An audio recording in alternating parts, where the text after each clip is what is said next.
আল্লাহ আল্লাহ আল্লাহ আল্লাহ লা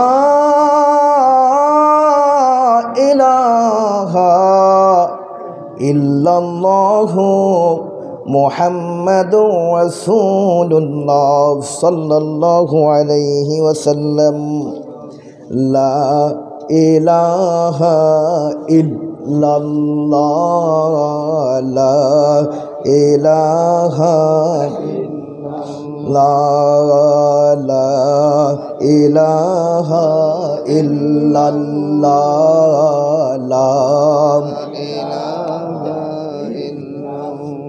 লা ইলাহা ইল্লাল্লাহু মুহাম্মাদুর রাসূলুল্লাহ সাল্লাল্লাহু আলাইহি ওয়াসাল্লাম। মুআজ্জাজ হাজিরিন, এই গভীর রজনীতে আমি বাএলেম নালায়েক আপনাদের সম্মুখে কিছু কথা বলার জন্য উপস্থিত হয়েছি। আজকের ইমাম সৈয়দ আবুল ফজল সুলতান আহমদ শাহ চন্দ্রপুরী রহমাতুল্লাহ আলাইহি হুজুরের শুভ বেলাদত অরুস উপলক্ষে ঐতিহাসিক ইসালে সওয়াবের মহাসমারোহ। সন্ধ্যা থেকে এই পর্যন্ত উপমহাদেশের প্রখ্যাত আলেমে দিনগণ আলোচনা করেছেন তিনাদের জবান থেকে কোরআন এবং হাদিস থেকে অত্যন্ত গুরুত্বপূর্ণ আলোচনা শুনেছেন, খুবই এলমি আলোচনা শুনেছেন। যদি এইগুলো পাথেয় হিসাবে গ্রহণ করতে পারেন, দুনিয়া এবং আখিরাতে কামিয়াবি অবশ্যই হবে ইনশাআল্লাহ। এ পর্যায়ে গভীর রজনীতে আমি আপনাদের অত্যন্ত পরিচিত একটি আয়াতে কারিমা তেলাওয়াত করেছি। যেই আয়াতে কারিমা আপনারা প্রতিনিয়ত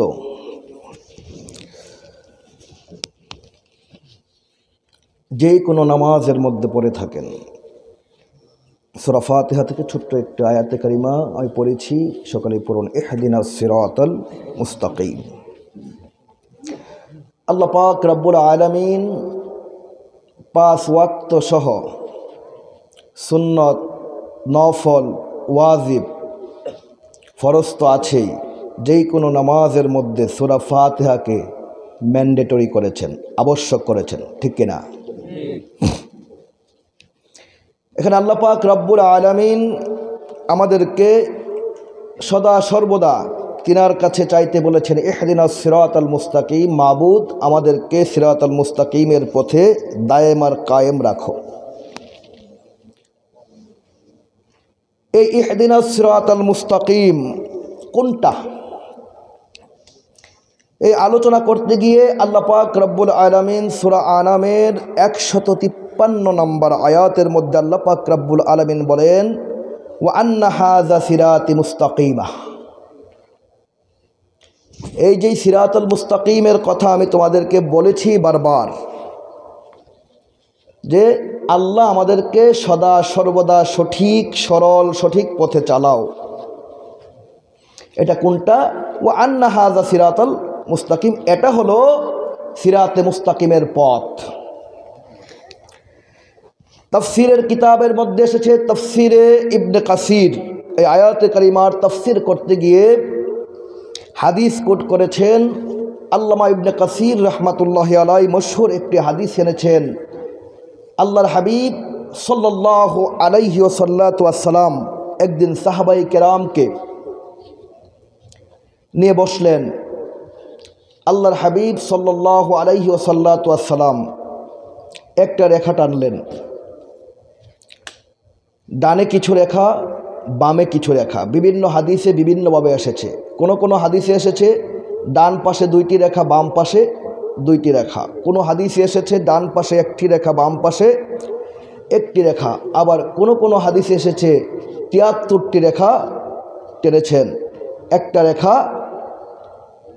সোজাসুজি, আর তার পাশাপাশি আরও রেখাগুলা এঁকেছেন। ইবনে কাসির রাহমাতুল্লাহি আলাইহি তাফসীর ইবনে কাসিরের মধ্যে বলতেছেন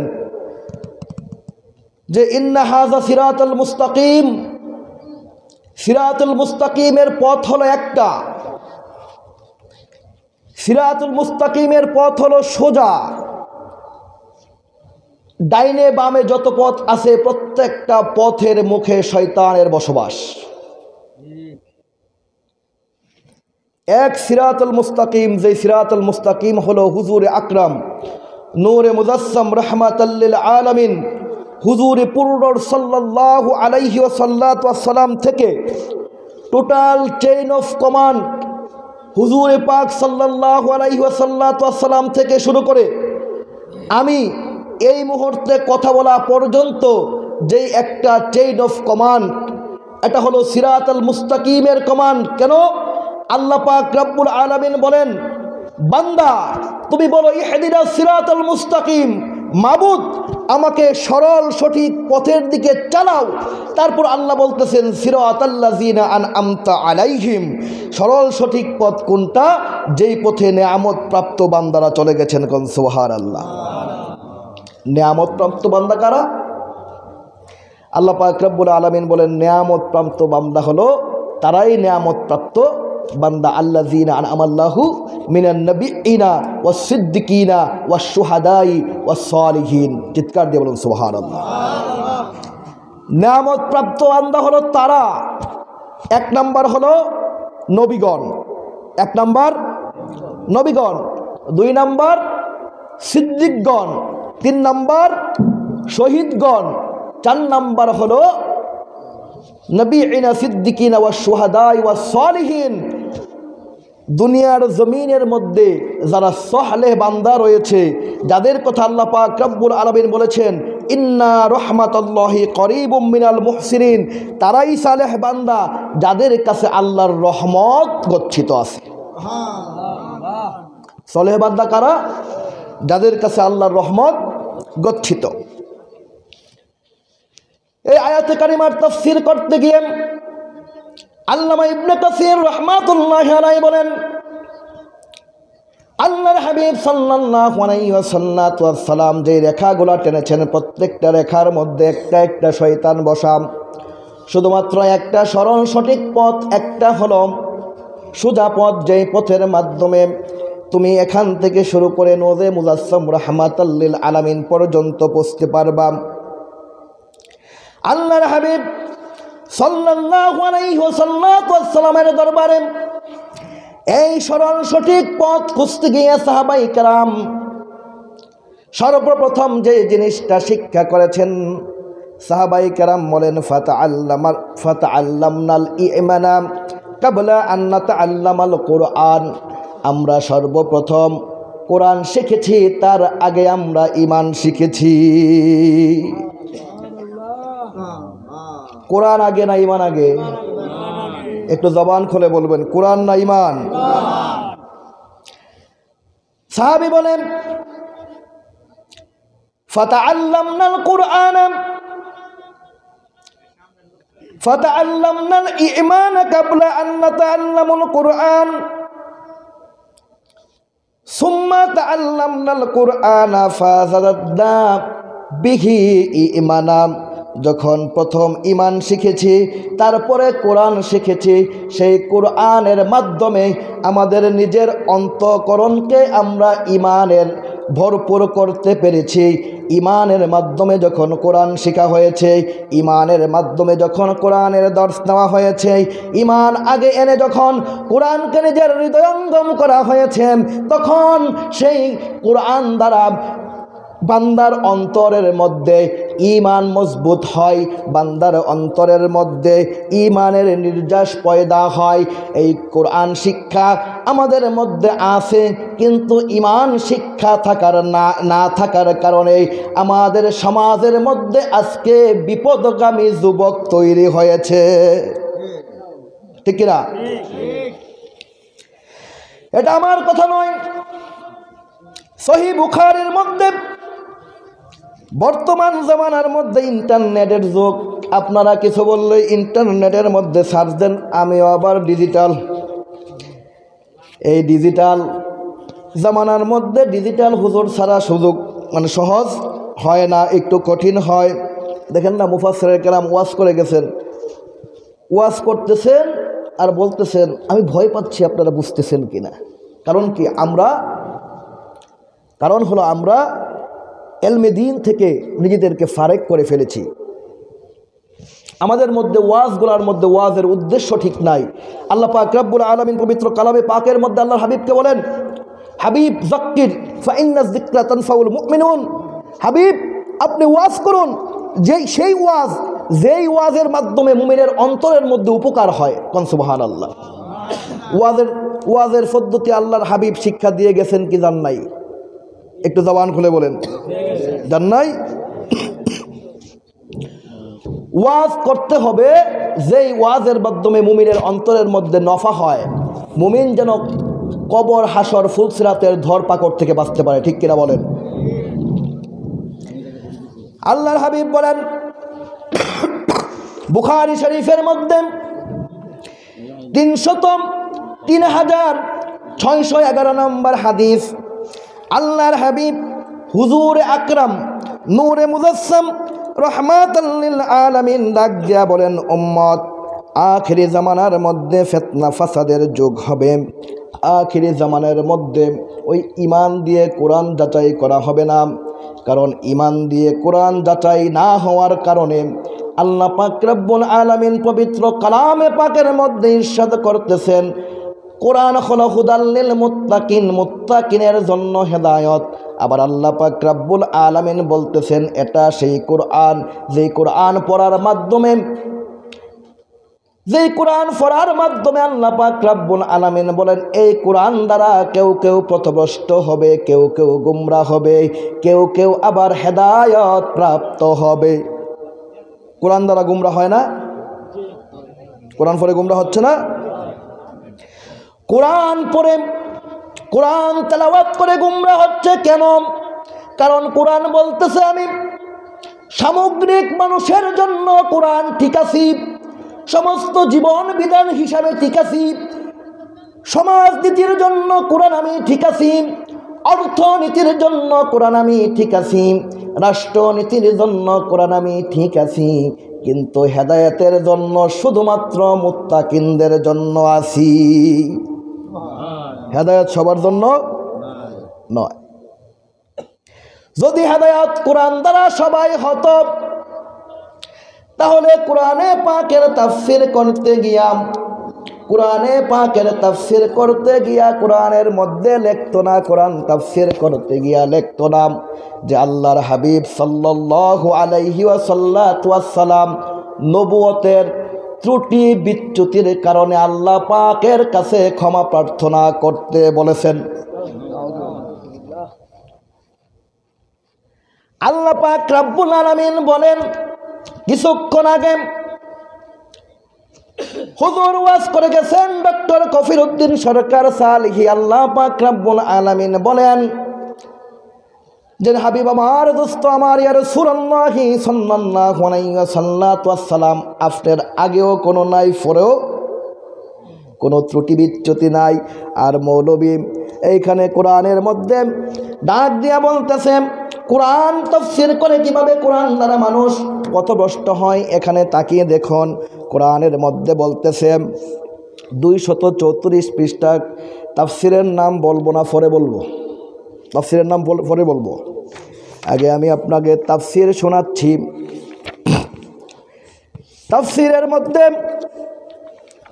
আপনার মুফাসসির 200, এই তাফসীর, যেই তাফসীরটা আমার হাতে, এই তাফসীরটার 234 পৃষ্ঠার মধ্যে মুফাসসির বলতেছেন, আর তার কাছে এই মর্মে দোয়া করুন যে এ বিরাট কাজ করতে গিয়ে আপনি যে ভুলভ্রান্তি ধূস ত্রুটি করেছেন তা সব থেকে যেন আল্লাহ পাক রব্বুল আলামিন আপনাকে ক্ষমা করে দেন। কোন কাজ? নবুয়তের কাজ করতে গিয়ে রাসূল আপনি যে ভুলভ্রান্তি করেছেন, এই ভুলভ্রান্তির জন্য যেন আল্লাহ পাক ক্ষমা করে দেন। এখন কোরআন ফইরা ইমান আছে না নাই? কোরআন আছে, তাফসির আছে, আলেমও আছে, আরবিও বুঝে, ইংরেজিও বুঝে, উর্দুও বুঝে, ফার্সিও বুঝে, কিন্তু বুঝে না ঈমান। এর কারণে আল্লাহ পাক রব্বুল আলামিন বলেন, এই কোরআন সেই কোরআন হুদাল্লিল মুত্তাকিন, মুত্তাকিদের জন্য। এই কোরআন হেদায়ত, ইউদিল্লু বিহি কাসীরান ওয়া ইয়াহদি বিহি কাসীরান। আর এই কোরআন ফইরা কেউ হেদায়ত পাইব, কেউ গুমরা হইয়া যাইব। একই মুফাসসির আবার এইখানে বলতেছেন মারাত্মক কথা, কোরআন কিভাবে গুমরা করতেছে মানুষদেরকে, কোরআন কিভাবে, কোরআন দ্বারা মানুষ কিভাবে গুমরাহির মধ্যে পড়ে যাচ্ছে। একই মুফাসসির দ্বিতীয় খণ্ডের মধ্যে বলতেছেন 58 পৃষ্ঠা, উহুদের যুদ্ধে মুসলমানদের পরাজয়ের কারণ হলো লোভ, লালসা, অর্থলিপ্সা। জোরে কোন নাউযুবিল্লাহ। ঈমান আসেনি? এইখানে মুফাসসির কি বলতেছেন আমি আপনাদেরকে কোরআন কোট করে পড়ে শোনাচ্ছি।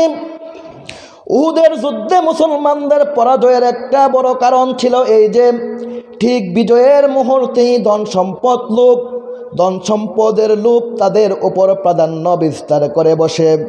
নিজেদের কাজ পূর্ণরূপে শেষ করার পরিবর্তে তারা গনিমতের মাল লুট করতে শুরু করে দেয়।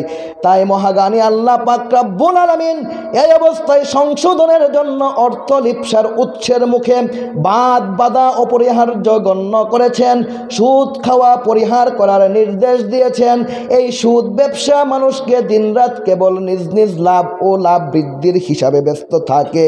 এই কারণে মানুষের মধ্যে অর্থলিপ্সা ব্যাপকভাবে সীমাহীন হারে বেড়ে যেতে থাকে।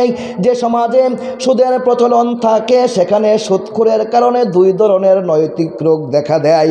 একটা হলো সুদ গ্রহণকারীর মধ্যে লোভ লালসা বৃদ্ধি পায়, দ্বিতীয়টা হলো কৃপণতা, স্বার্থন্যতা এবং সুদ প্রদানকারীর মধ্যে ঘৃণা, ক্রোধ, হিংসা, বিদ্বেষ জন্ম নেয়। উহুদের যুদ্ধে পরাজয় এই দুই ধরনের রোগের কিছু না কিছু অংশ ছিল। কারে কইছে? উহুদের যুদ্ধে শুধুমাত্র সাহাবায়ে কেরাম নয়, আল্লাহর হাবিব সাল্লাল্লাহু আলাইহি ওয়াসাল্লাম আর দন্দন মুবারক শহীদ হয়েছে। হয় কি হয় নাই? তাইলে যারা উহুদের যুদ্ধের মধ্যে শরীয়তান ক্ষতিগ্রস্ত হয়েছে, প্রত্যেকের মধ্যে অর্থলিপ্সা, লোভ লালসা, কৃপণতা, স্বার্থপরতা ছিল। মুফাসসির তো এটাই বলছে এইখানে, ইনক্লুডিং অ্যাকর্ডিং টু দিস তাফসির। ইংরেজি হইছিনি? অ্যাকর্ডিং টু দিস তাফসির আমি বলতে চাই এখানে আল্লাহর হাবিবকে সহ সাহাবায়ে কেরামদেরকে অর্থলোভী বলা হয়েছে কি না? আপনারা বলেন। হ্যাঁ, এখন কোরআন ফইরা মুমিন না কাফের? কোন? যেখানে হানাফি মাযহাবের আকীদার কিতাব ফিকহুল আকবার, হানাফি মাযহাবের আকীদার কিতাব ফিকহুল আকবর, আহলে সুন্নাত ওয়াল জামাতের আকীদা হলো আল আম্বিয়া ও মাসুমুন, নিশ্চয় আম্বিয়া কেরাম হলো সকল দোষ ত্রুটি থেকে মুক্ত।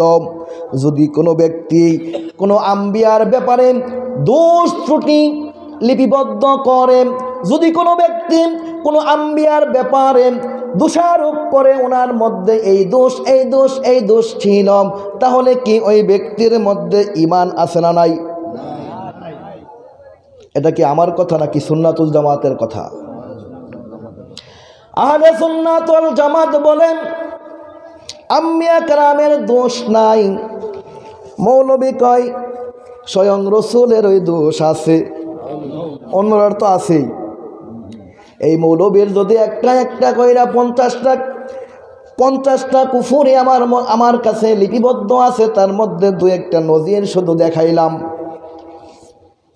এই জামানার মধ্যে বুখারী শরীফের মধ্যে আপনার আল্লাহর হাবিব নূরে মুজাসসাম রাহমাতাল লিল আলামিন ডাক দিয়ে বলেন 3611 নম্বর হাদিসের মধ্যে আল্লাহর হাবিব ডাক দিয়া বলতেছেন ইয়াতি ফি আখিরিজ জামানি কাউবুন হুদাসাউ আল আসনানে সুফাহাউ আল আহলামে ইয়াকুলুনা মিন খায়রি কাউলিল বারিয়াতি।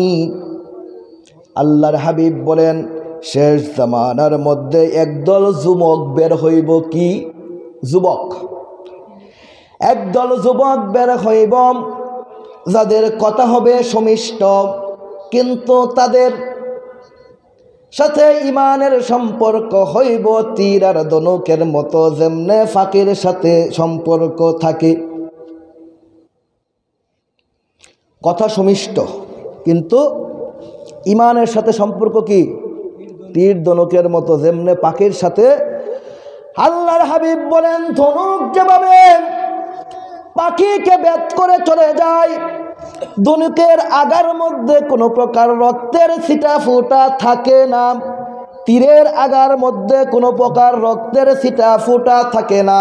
তোমাদেরকে সমিষ্ট ভাষায় ইংরেজি বাংলায় সুন্দর করে করে কথা বলবে, সুন্দর করে করে তোমাদেরকে কোটেশন বলবে, তোমাদেরকে সকাল বিকাল ইংরেজি শোনাইয়া শোনাইয়া তোমাদের ব্রেনটাকে ওয়াশ করে নিবে, আর এই ওয়াশের মাধ্যমে তোমাদের ইমানটাকে হরণ কইরা নিবে। এইটা আমার কথা না রাসূলের কথা? কার কথা? আল্লাহর হাবিবের নবুয়তের জবানে বলছেন আখিরি জামানার মধ্যে এমন যুবক বের হইবে, এমন সব যুবকেরা বের হইবে যেই যুবকেরা তোমাদের মধ্যে ওয়াজ করবে, নসিহত করবে।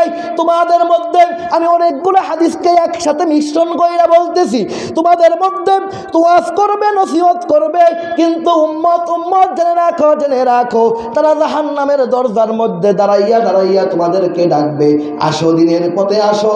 এই দিনের পথে আসলে তোমরা জান্নাতের মধ্যে যাইবা। তারা জান্নাতের টিকিট নিয়ে আপনার আমার ঘরে ঘরে আসবে, তারা জান্নাতের টিকিট বিক্রি করবে।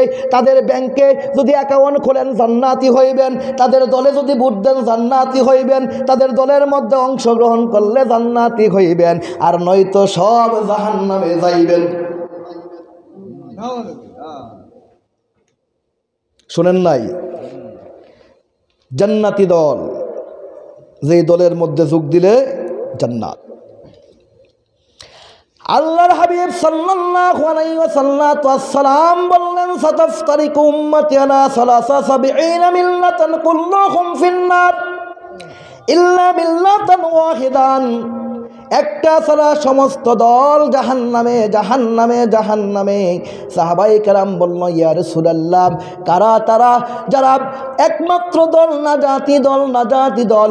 আল্লাহর রাসূল বললেন মা আনা আলাইহি ওয়া আসহাবিহি, যেই দল আমি নবী এবং আমার সাহাবায়ে কেরামের দল, সেই দলটা হলো জান্নাতি।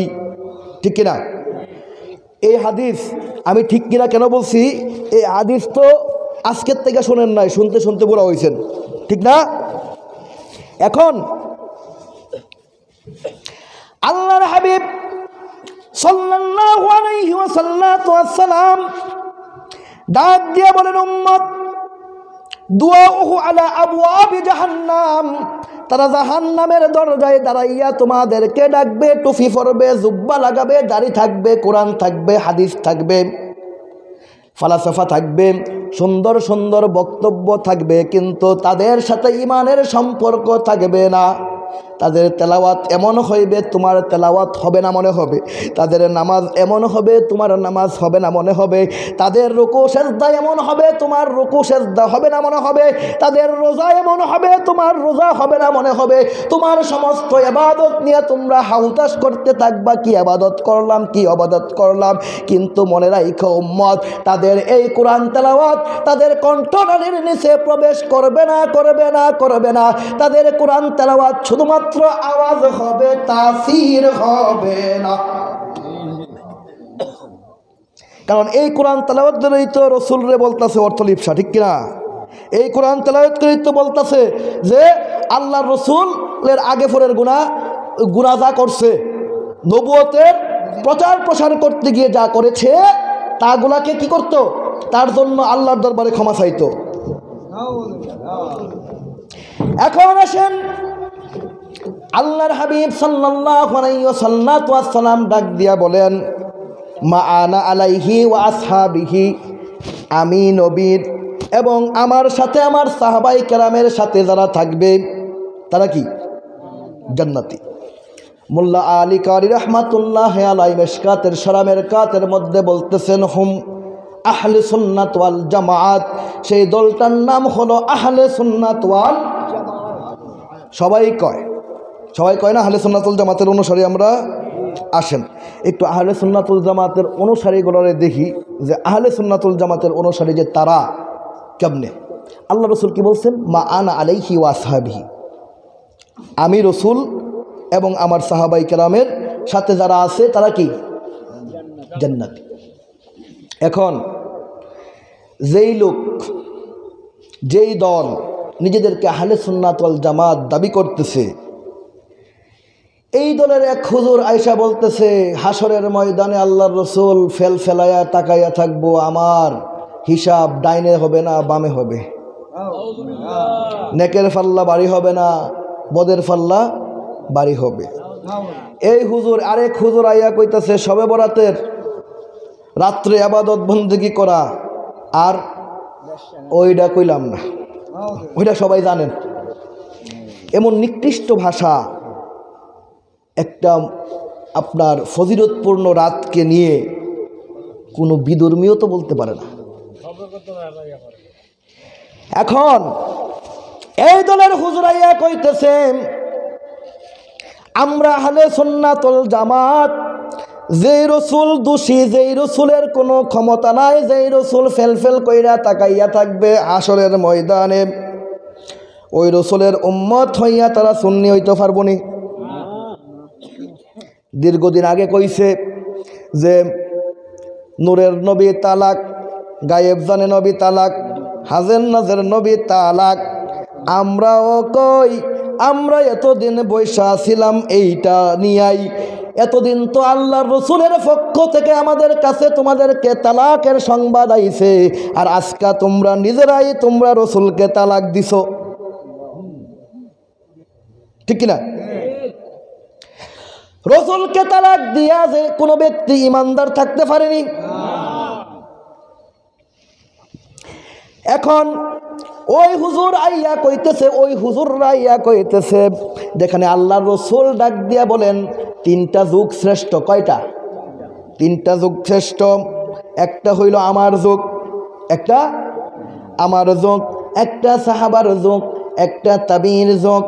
আমার যুগ, সাহাবার যুগ, তাবির যুগ। এখন আল্লাহর রসুলকে দোষী বানাইল, তারপরে আয়েশা বানাইতেছে সাহাবায়ে কেরাম মিয়ারে হক নয়, সাহাবায়ে কেরামদেরকে সত্যের মাপকাঠি ধরা যাবে না। যেখানে আল্লাহর হাবিব সাল্লাল্লাহু আলাইহি ওয়াসাল্লাম ডাক দিয়া বলেন, উম্মত, ও উম্মত, আমার একটা সাহাবীকে যদি তোমরা আঁকড়াইয়া ধরো, আমার একটা সাহাবীকে যদি তোমরা নিজেদের জীবনের পাথর হিসাবে ধরম, তাহলে তোমাদের নাজাতের জন্য এটাই যথেষ্ট। আসহাবিকান নুজুম বিআইনিহিম ইক্তেদাইহিম ওয়া ইহতেদাইহিম।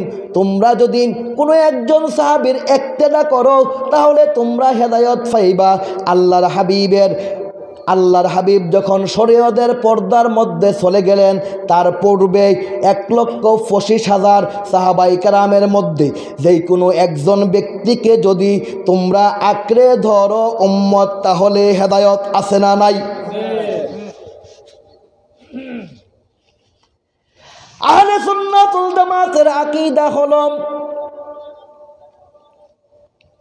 আহলে সুন্নাত ওয়াল জামাতের আকীদা হলো লা নাযকুরুস সাহাবাতা। তোমরা সাহাবায়ে কেরামদেরকে নিয়ে তোমরা কথা বলতে পারবে না। মোল্লা আলী কারি হানাফি রহমাতুল্লাহি আলাইহি শরহে ফিকহুল আকবরের মধ্যে বলতেছেন, না তাজকুরু আহাদা মিন আসহাবি রাসূলিল্লাহি সাল্লাল্লাহু আলাইহি ওয়াসাল্লাম ইল্লা বিল খায়র। সাহাবায়ে কেরামদেরকে নিয়ে আলোচনা করতে পারবা কিন্তু কোনো দোষ কইতে পারবা না, শুধু গুণ আর গুণ। আপনি যদি যে কোনো কারণে একজন সাহাবীর দোষ তৈরা তোলেন, আপনি যদি কোনো একজনকে মহাব্বত করতে গিয়াম আপনি অন্য একজন সাহাবীর দোষ তুইলা ধরেন, আপনি তুইলা ধরবেন একজনের আর উনি তুইলা ধরছে সবাই। আপনি তো একজনের ধরছেন,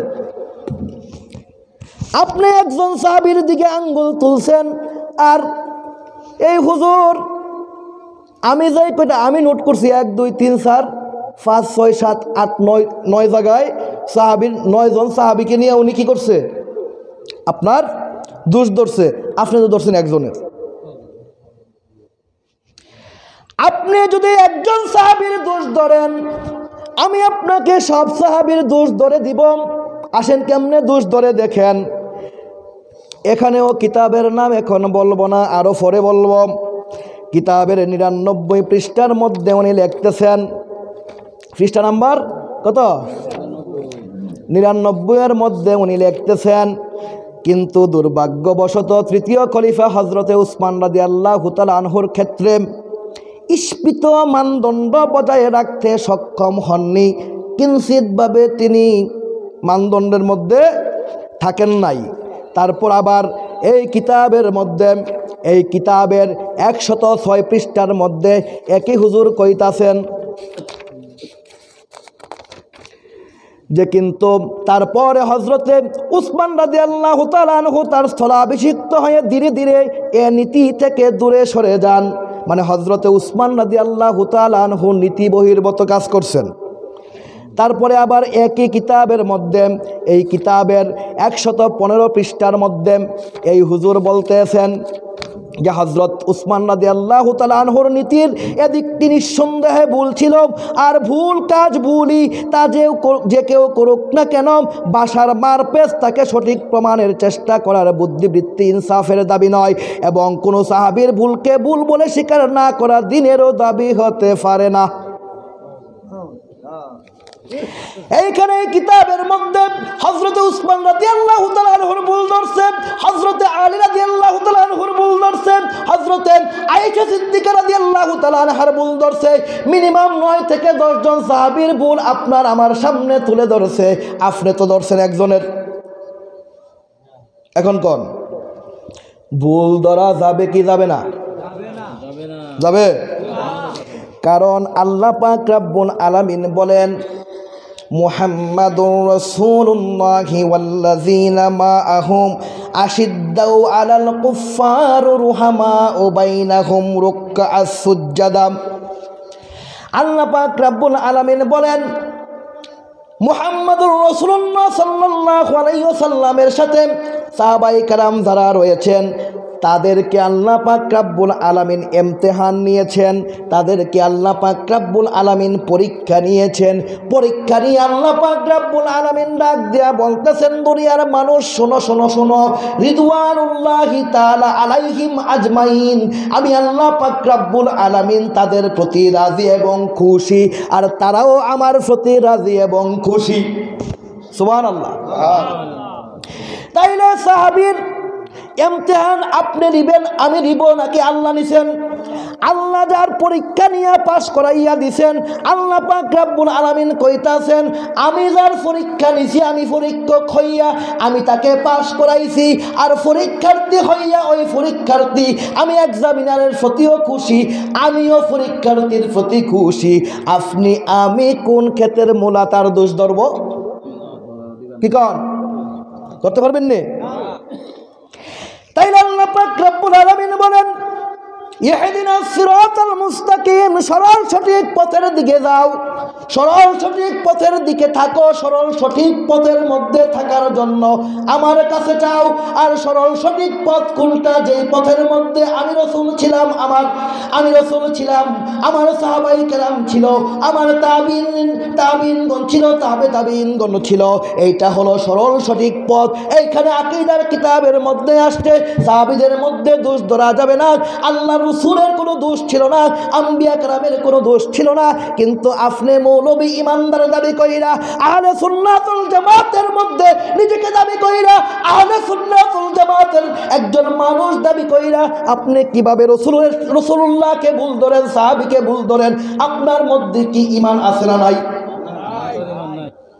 যদি কোনো সাহাবীকে ভুল ধরেন তাহলে হাদিস বাতিল।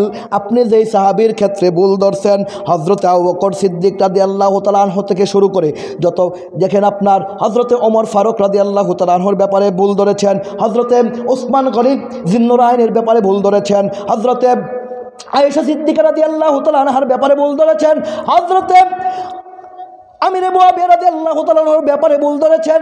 এইভাবে ভুল ধরতে ধরতে 9, 10, 11 জন সাহাবীর ভুল ধরছেন।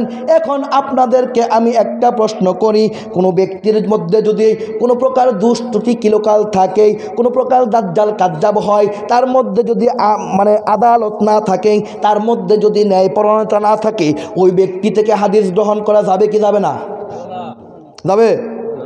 তাইলে আপনি সব সাহাবীর ভুল ধরছেন। এই সমস্ত সাহাবী থেকে মূলত সাহাবীরকে ভুল ধরা উদ্দেশ্য নয়, মূলত উদ্দেশ্য হইল আমাদের সমাজের মধ্যে আহলে কোরআন বেরোইছে, আমাদের সমাজের মধ্যে কোরআন ওলা বেরোইছে, হাদিসকে অস্বীকারী বেরোইছে। সাহাবীর ভুল ধইরা আপনি মূলত হাদিসকে ভুল ধরতে চাচ্ছেন, ঠিক কিনা? নয়তো সাহাবীর ভুল ধরার উদ্দেশ্য কি? যেখানে আল্লাহ পাক রব্বুল আলামিন বলতেছে সাহাবায়ে কেরাম আদেল, যেখানে আল্লাহ পাক রব্বুল আলামিন বলতেছেন তাদেরকে আমি পরীক্ষা নিছি, তাইলে উদ্দেশ্য কি আপনার? আল্লাহ পাক রব্বুল আলামিনের চেয়ে আপনি অনেক বেশি জ্ঞানী হয়ে গেছেন নাকি? হ্যাঁ। এখন ভাইয়া আমি আপনাদের কাছে বলতে চাই, অনুসরণীয় যুগ বুখারী শরীফের মধ্যে আল্লাহর হাবিব সাল্লাল্লাহু আলাইহি ওয়াসাল্লাম ডাক দিয়া বলেন, এ তোমরা কি করবা? অনুসরণ করবা কাদের? প্রথম হইল যুগ, একটা হইল আমি রাসূলের যুগ, সাহাবার যুগ, তাবির যুগ।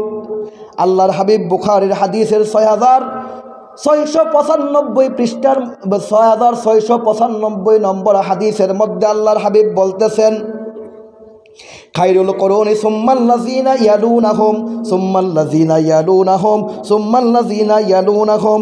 আমার যুগ, তারপরের যুগ, তারপরের যুগ হইল শ্রেষ্ঠ যুগ, গোল্ডেন যুগ, এরপরে হইল ফিতনার যুগ। আগে আমার, তারপর সাহাবীর, তারপর তাবির। এখন আপনি আল্লাহর হাবিবের যুগকে আপনি অস্বীকার করতেছেন। আল্লাহর হাবিবের যুগের মধ্যে আপনার মতো এরকম বানর ছিল, আপনার মতো এরকম বানর ছিল। আল্লাহর হাবিবকে ডাক দিয়া বলতেছে, ইয়া রাসূলুল্লাহ, ইয়া হাবিবাল্লাহ। সাহাবী ডাক দেয়, আল্লাহর হাবিব গনিমতের মাল আপনার বন্টন করতেছেন। আল্লাহর হাবিব গনিমতের মাল বন্টন করতেছেন ডাইনে বামে, ডাইনে বামে। জুলখুরাইসার বাচ্চা ডাক দিয়া কয়, দাঁড়াইছে, দাঁড়ায় কয়, ইয়া রাসূলুল্লাহ, আপনি তো ইনসাফ করেন নাই, আপনার মধ্যে কি নাই? ইনসাফ নাই। আল্লাহর হাবিব ডাক দিয়ে বলে, আমার মধ্যে ইনসাফ নাই, আল্লাহ পাক রব্বুল আলামিন আমার থেকে ইনসাফকারী আর কারে ফাড়াইছে? হযরত ওমর রাদিয়াল্লাহু তাআলা আনহু দাঁড়াইয়া গেলেন, হযরত আবু বকর সিদ্দিক দাঁড়াইয়া গেলেন লাঠি লইয়া তারা মাইর দিতে। আল্লাহর হাবিব বলে, তারে মাইর দেওয়ার কোনো কারণ নাই। তার থেকে একটা দল বের হবে, যেই দলটা হবে মুনাফিকদের দল, যেই দলটা কিয়ামত পর্যন্ত আমার উম্মতের নাম ধইরা আমার উম্মতের মধ্যে থাইকা আমার উম্মতের মধ্যে উম্মতদেরকে ক্ষতি করার চেষ্টা করবে, কিন্তু পারবে না। এই ফিতনার যুগের মধ্যে আল্লাহর হাবিবের প্রেসক্রিপশন হলো, উম্মতরে এই ফিতনার যুগের মধ্যে চতুর্দিকে ফিতনা ছড়াইয়া গেছে, তুই কোন দিকে যাবি? আল্লাহর হাবিব ডাক দিয়া বলেন, উম্মত বুখারী বুখারীর হাদিসের মধ্যে আসছে উলামায়ে কেরামের মধ্যে, উম্মতের মধ্যে, আলেমদের মধ্যে যেটা বৃহৎ জামাত রয়েছে, আজকের দিনের জামাত নয়, আজকের দিনের জামাত নয়, ১,৫০০ বছরের মধ্যে ১,৫০০ বছর ধইরা যেই জামাতটা সর্ববৃহৎ জামাত, যেই জামাতটা সঠিক জামাত, যেই জামাতের মধ্যে আহলে সুন্নাত ওয়াল জামাতের সঠিক আকীদা রয়েছে, ওই সমস্ত উলামায়ে কেরামদের দলকে তোমরা অনুকরণ করবা। ওই সমস্ত উলামায়ে কেরামদের মধ্যে যারা ইমাম থাকবে তাদেরকে অনুকরণ করবা। ওই রকম একটা ইমামকে যখন অনুসরণ করবা তুমি সঠিক একটা দিক নির্দেশনা পাইবা। সাহাবায়ে কেরাম জিজ্ঞেস করলেন, ইয়া রাসূলুল্লাহ, যদি সঠিক কোনো দল না পাই কি করব? আল্লাহর হাবিব ডাক দিয়া বলে, উম্মত, সঠিক যদি কোনো দল না পাও তাহলে ঘরের মধ্যে অবস্থান করো, বাইরে যাওয়ার দরকার নাই, কোনো দলের সাথে থাকার দরকার নাই, ঘরের মধ্যে অবস্থান কইরা শিকড় বিকর খাইয়া তোমার জীবন নির্বাহ করো, তার উপর ঈমানটাকে হেফাজত করো। ঈমান হেফাজত করো। এখন আপনাকে উম্মতের বৃহৎ জামাতের সাথে থাকতে বলা হয়েছে। আপনি আমাকে বলবেন আমি বাড়াবাড়ি দরাদরি করি আল্লাহ রসুলের শান মান নিয়াম। কিছুক্ষণ আগে সন্ধ্যার বেলায় অধ্যক্ষ জসিমউদ্দিন আল আজহারি সাহেব হুজুর, আমার উস্তাদ, উনি ওয়াজ করে গেছেন, আল্লাহর হাবিব সাল্লাল্লাহু আলাইহি ওয়াসাল্লাম নামাজ পড়তেছেন আসরের নামাজ যখন পড়তেছেন 2 রাকাত পড়তেছে, আর তাকাল্লুবা ওয়াজহিকা ফিস সামাই, আল্লাহর হাবিব বারবার কি করে? আকাশের দিকে তাকায়। এইখানে 2টা মাসালা হুজুরের মতো আলোচনা করে গেছেন। আমি একটা মাসালা বলি, যদি কোনো ব্যক্তি নামাজরত অবস্থায় উপরের দিকে তাকায়, নামাজ আছে না নয় হুজুর? আসেনি? নামাজ নাই। রসুল তো আপনার মতো আমার মতো, তাহলে হুজুর যে উপরের দিক চাইছে নামাজ ভাঙছে না? কি কন? এখন কথা হলো, আল্লাহর হাবিব উপরের দিকে তাকাইতেছেন, আল্লাহ পাক রব্বুল আলামিন একটা মুহাব্বতের একটা চিত্র তৈরি করেছেন। হুজুর বারবার আপনি নামাজ পড়েন আর আমার দিকে, মানে আমার দিকে বলতে আপনি আকাশের দিকে তাকান, আকাশের দিকে বারবার তাকান। আপনার এই তাকানে আমার নজরকে ভেদ করতে পারে নাই। আমি আল্লাহ পাক রব্বুল আলামিন বারবার আপনার নজরকে দেখতেছি। আমি আল্লাহ পাক রব্বুল আলামিন 4 রাকাত বিশিষ্ট নামাজের মধ্যে 2 রাকাত নামাজ পড়া হয়েছে, আর 2 রাকাতের জন্য আমি আল্লাহ অপেক্ষা করতে পারি না। আমি আল্লাহর সেই ধৈর্য আমি আল্লাহ পাক রব্বুল আলামিন আপনার ক্ষেত্রে ধরতে পারি না। আর 2 রাকাত, যেই 2 রাকাত নামাজ শেষ হয়ে গেছে, বাকি সালাম ফিরানোর আগে বাকি 2 রাকাত নামাজ আপনার মন যেদিকে চায়, আপনার কাবা নয়, আল্লাহ পাক রব্বুল আলামিন বলতেছেন যেই দিকে আপনার মনে চায় সেই দিক ফিরা পড়েন। সেখানে আল্লাহর হাবিব কাবা শরীফকে নির্ধারণ করেছেন, ঠিক কিনা? আল্লাহর হাবিব যদি বাংলাদেশের দিকে ফিরা নামাজ শুরু করতেন, বাংলাদেশে কেবল হইতো। কি কন?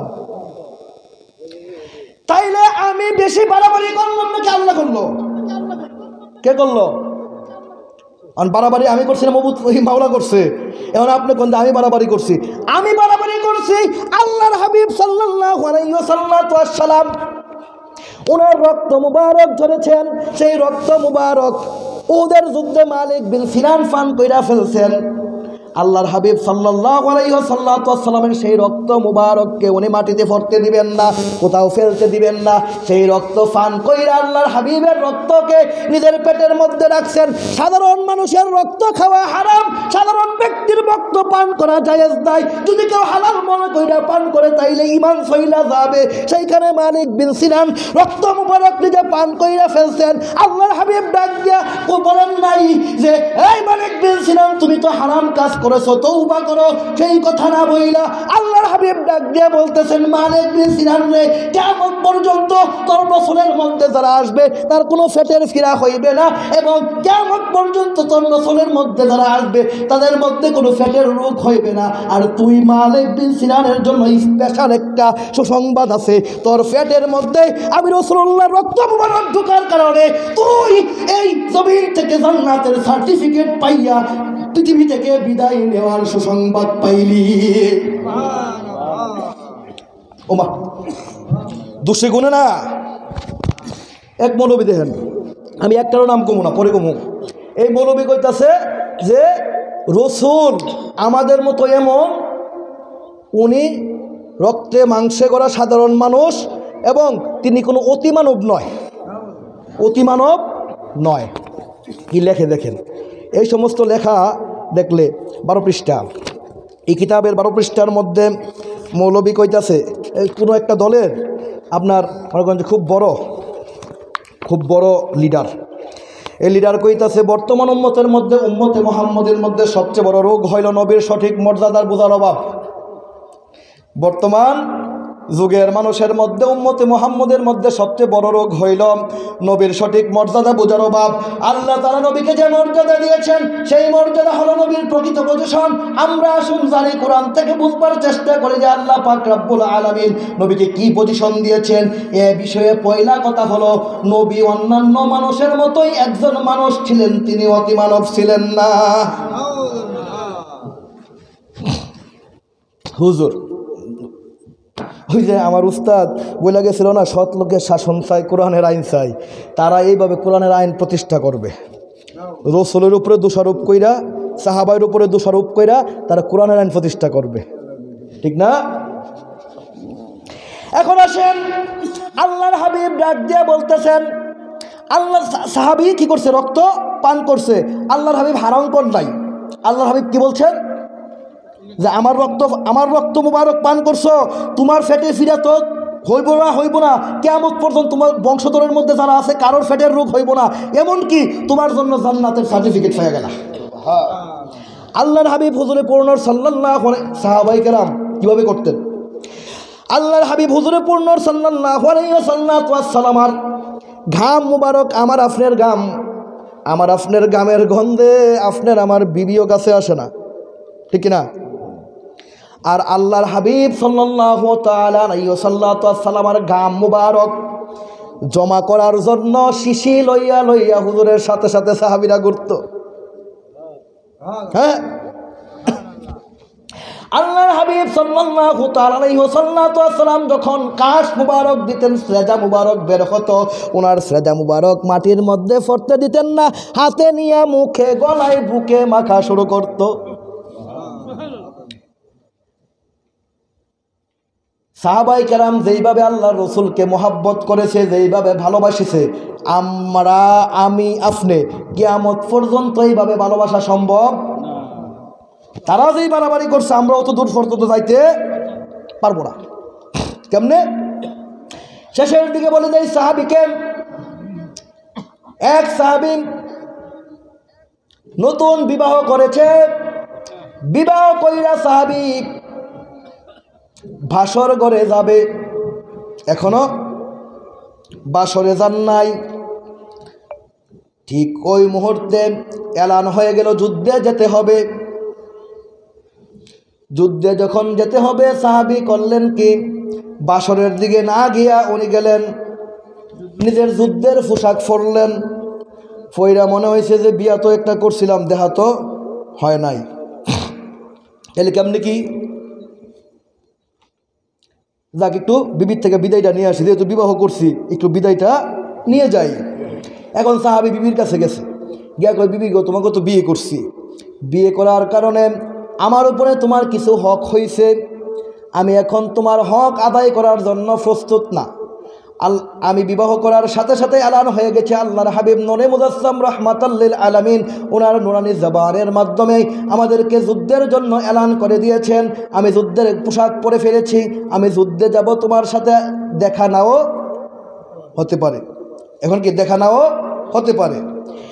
এখন বিবি ডাক দিয়ে বলে, স্বামী আপনার সাথে বিবাহ হয়েছে, ঠিক আছে, আপনি আপনার যুদ্ধে যাবেন, এতে আমার কোনো কি নাই, বাধা নাই, কিন্তু স্বামী গো, আপনাকে যে বিবাহ করেছি, আপনার শারীরিক একটা সৌন্দর্য, এটাও তো আমি দেখি নাই। আপনি যদি আপনার পোশাকটা খুলে আপনার শরীরটা একটু দেখাইতেন, আপনার শারীরিক সৌন্দর্যটা একটু আমি কি করতাম, দুই নয়ন ভৈরা দেখতাম। সাহাবী ডাক দিয়া কয় যে, বিবি, মুসলমান যখন যুদ্ধের পোশাক পরে, যুদ্ধের পোশাক হয়তো সে গাজী হইয়া ফিরলে খুলবে, নয়তো শহীদ হইলে খুলবে, তাছাড়া খোলা সম্ভব না।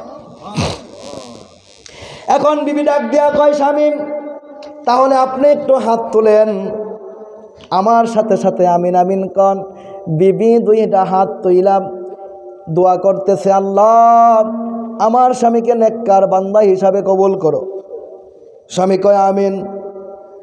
তারপর কে আল্লাহ আমার স্বামীকে যুদ্ধ বিজয়ী হিসাবে কবুল করো, কে আমিন। তারপরে কয় আল্লাহ আমার স্বামীকে তুমি গাজী হিসাবে তুমি ফিরাইয়া আইনো, যুদ্ধে বিজয়ী কইরা গাজী হিসাবে ফিরাইয়া আইনো। সাহাবী হাত নামাইয়া দিছে, আর আমিন কয় না, আর আমিন কয় না। তো বিবি ডাক দিয়া বলে, স্বামী আপনি তো প্রথম দুইটা দুয়ার মধ্যে আমিন আমিন করছেন, এখন তৃতীয় দুয়ার বেলায় কেন আমিন বলেন না?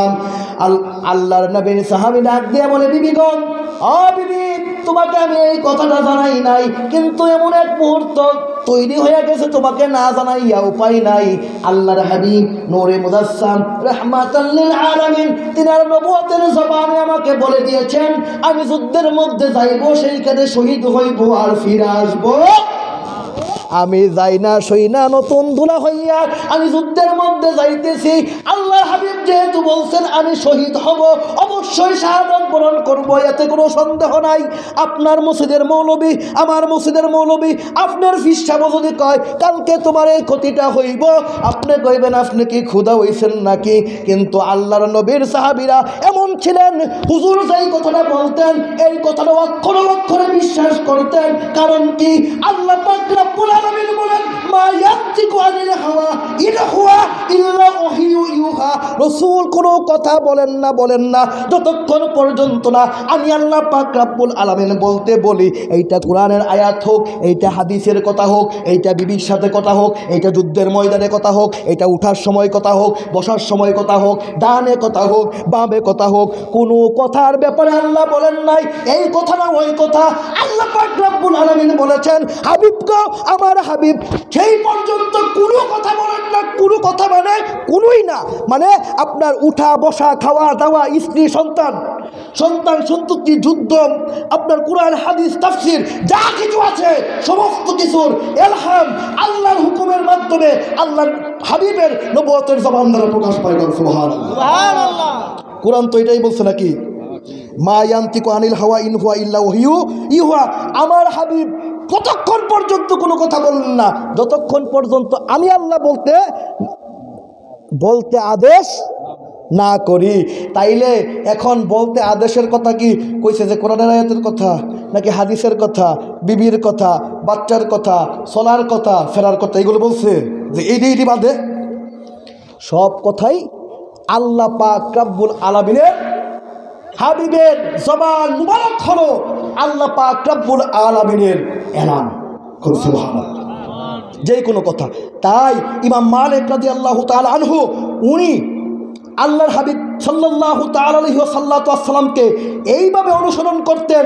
উনি যখন হজের ময়দানে গেছেন হজ করতে গেছেন, হজের সময় আপনার দেখা যাচ্ছে যে একটা জায়গায় মাথা নোয়াইয়া উনি যাইতেছে, কিন্তু উপরে কিছু নাই, মানে মাথা নোয়ানোর মতো কিছু নাই, কিন্তু এই জায়গায় মাথা নোয়াইয়া যাচ্ছেন। আবার আরেক জায়গায় গিয়ে কিছুক্ষণ স্ট্যান্ডের মতো বসে আছেন। এখন ওনার মুরিদরা ওনাকে জিজ্ঞাসা করতেছে, হুজুর আপনি এই জায়গায় মাথায় নোয়াইয়া গেছেন, কিন্তু এই জায়গায় তো কিছু নাই, আপনি ওই জায়গায় স্ট্যান্ডের মতো বসে ছিলেন, আপনি তো স্ট্যান্ডে করেন নাই, কারণটা কি? ইমাম মালিক রাদিয়াল্লাহু তাআলা আনহু বলে, আমার হুজুর পূর্ণ সাল্লাল্লাহু আলাইহি ওয়াসাল্লাম যখন হজ মুবারক করেছিলেন ওই মুহূর্তে হুজুর এই দিক দিয়ে যখন যাচ্ছিলেন এখানে একটা গাছ ছিল, গাছটার ছাড়াটা ছিল নোয়ানো, হুজুর এই দিক দিয়ে নুইয়া গেছিলেন, কিন্তু এখন গাছটা নাই, কিন্তু হুজুর তো এই দিক দিয়ে নুইছেন, এর জন্য আমি হুজুরকে ওইভাবে অনুসরণ করি। সুবহানাল্লাহ। আমার স্ট্যান্ডে পায় নাই, আল্লাহর হাবিবের হাজত মুবারক করেছেন, হাজত মুবারক এখানে শেষ করেছেন, তাই আমার স্ট্যান্ডে ফাইলো কোনো কথা না। আল্লাহর হাবিব যেহেতু এখানে স্ট্যান্ডে মুবারক করেছেন, তাই আমি এইখানে বসে আল্লাহর হাবিবকে অনুসরণ করলাম।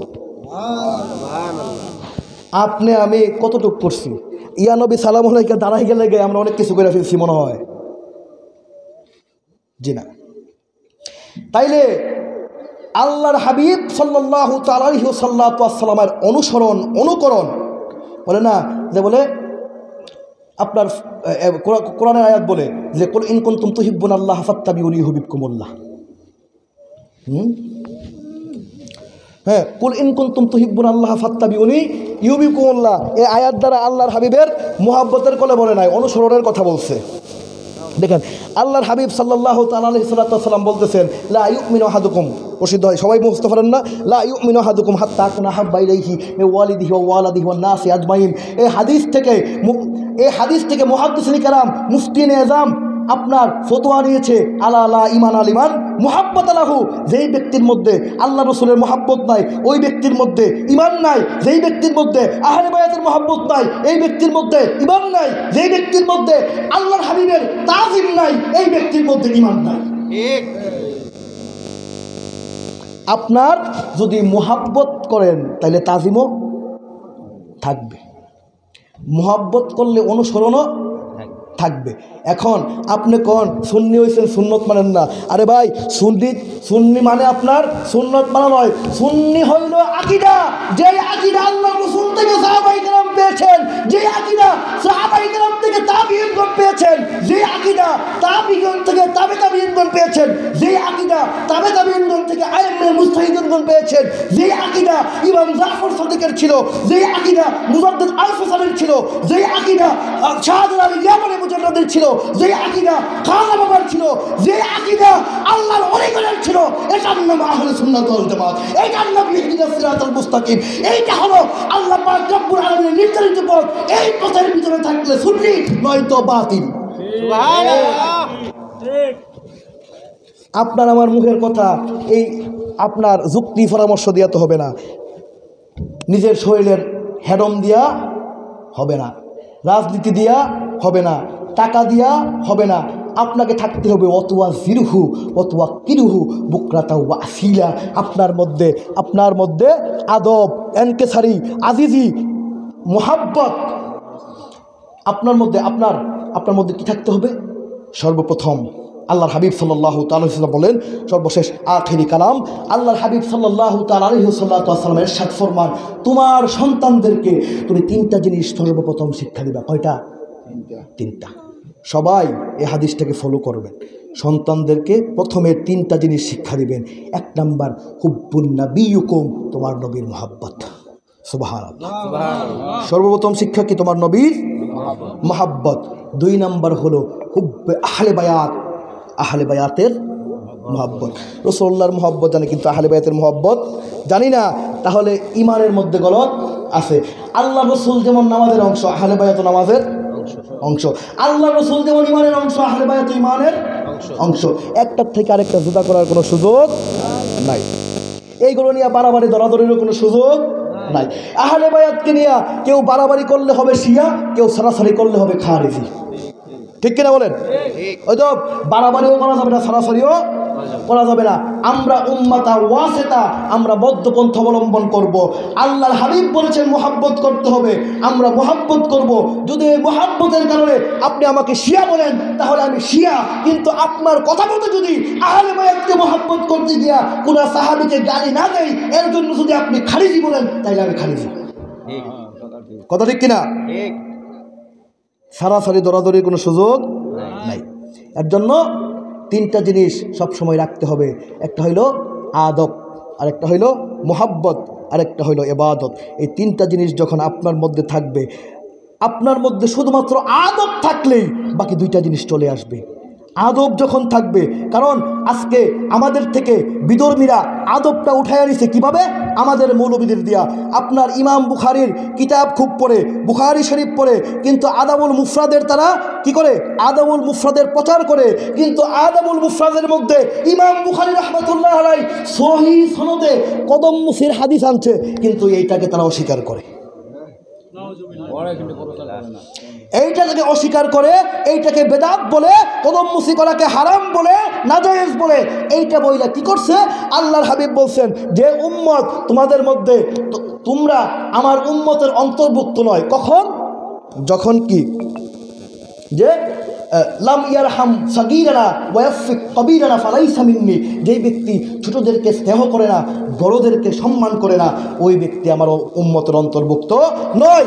তারা উম্মতে মুহাম্মদের মধ্যে বেয়াদবি শিখাইয়া তারা প্রত্যেকটাকে আদব কায়দা থেকে দূরে সরাচ্ছে।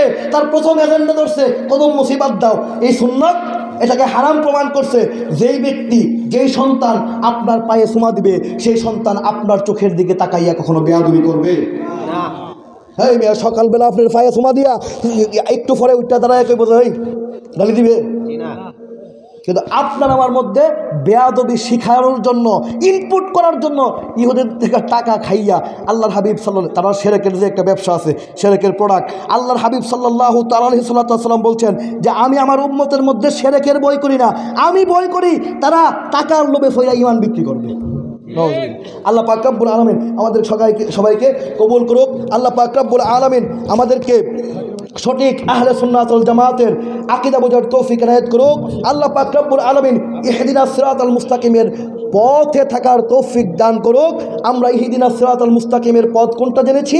যেই পথ হলো আল্লাহর হাবিব থেকে একদম সরাসরি আমাদের কাছে তাবিন, তাবে তাবিন, আইএমএ মুস্তাহিদিন, সলফে সালিহিন, মুতাআখিরিন, মুতাকাদ্দিমিন হয়ে আউলিয়া কেরামের মাধ্যমে যেই পথটাকে আমরা পেয়েছি সেইটার নাম হলো ইহদিনাস সিরাতাল মুস্তাকিম। আর এই পথে দায়েমার কায়েম থাকার ব্যাপারে আল্লাহ পাক রব্বুল আলামিন আমাদেরকে বারবার শিক্ষা দিয়েছেন। কোন সুবহানাল্লাহ। আল্লাহ পাক রব্বুল আলামিন আমাদেরকে সঠিক আহলে সুন্নাত ওয়াল জামাতের পথে থাকার তৌফিক এনায়েত করুক। আমিন। ওয়া আখিরু দাওয়ানা আলহামদুলিল্লাহি রাব্বিল আলামিন ওয়া মা আলাইনা ইল্লাল বালাগ। আসসালামু আলাইকুম ওয়া রাহমাতুল্লাহি তাআলা ওয়া বারাকাতুহু। মাগফিরাহ। মারহাবা মারহাবা। দীর্ঘক্ষণ আপনাদের মাঝে সুন্দর আলোচনা করেছেন অর্থ দরবারের বিশিষ্ট আলিম হযরত আল্লাহ হযরত মাওলানা